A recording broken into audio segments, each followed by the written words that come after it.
Hey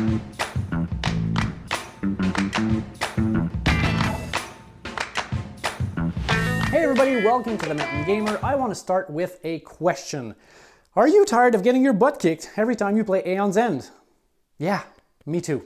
So I came up with a thing. Nothing complicated, let me show you.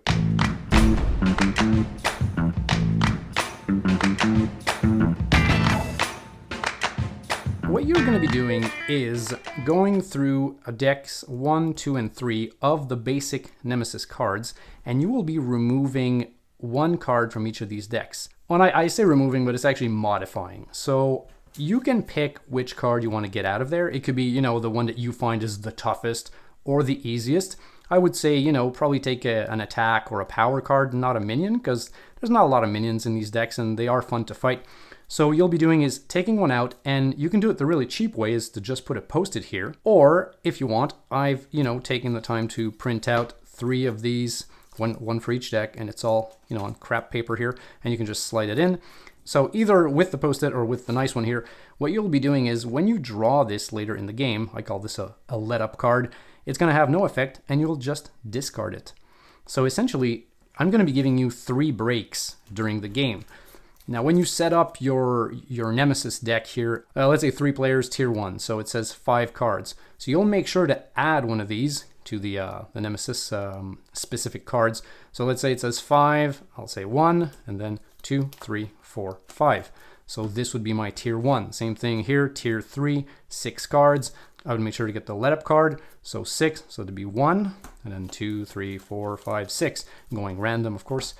And yeah, that's basically it.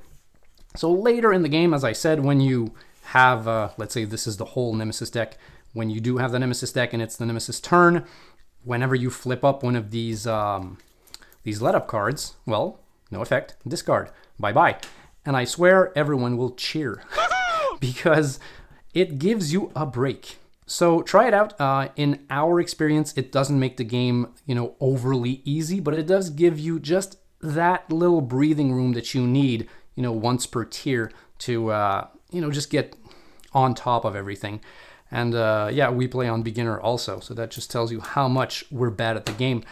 I should mention that we play with War Eternal, but this should work with the original Aeon's End as well. And I mean, if you want to play around also, you could, you know, you can maybe put 2 of these let-up cards in this deck. Instead of going 1, 2, 3, you could do 0 in here, and then 2 in there, and 1 in there, or however you want to do it. You know, find the balance that is right for you. But for now, this works for us. So there you go, pretty straightforward, I think. In a 4-player game, it definitely helps, because in my experience, a 4-player game is more difficult than a 2-player game, even than a 3-player game. For me, I mean, for me, this is a 2-player game.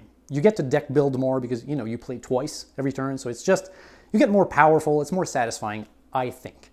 And I think in a 4-player game, sometimes it can take a while for your turn to come back. You know, like, it could take like 6 turns, I think, mathematically, I think.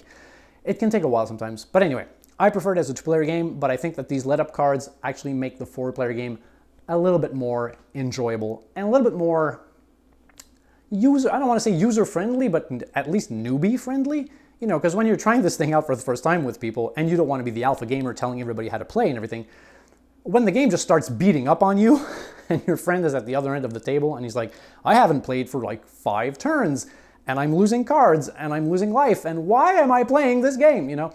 I think that the let-up cards can help a little bit with that. So print them out, try them out, let me know what you think. If you want to bring any modifications to them, have a blast. And yeah, there you go. So thanks for watching and I'll see you on the next one.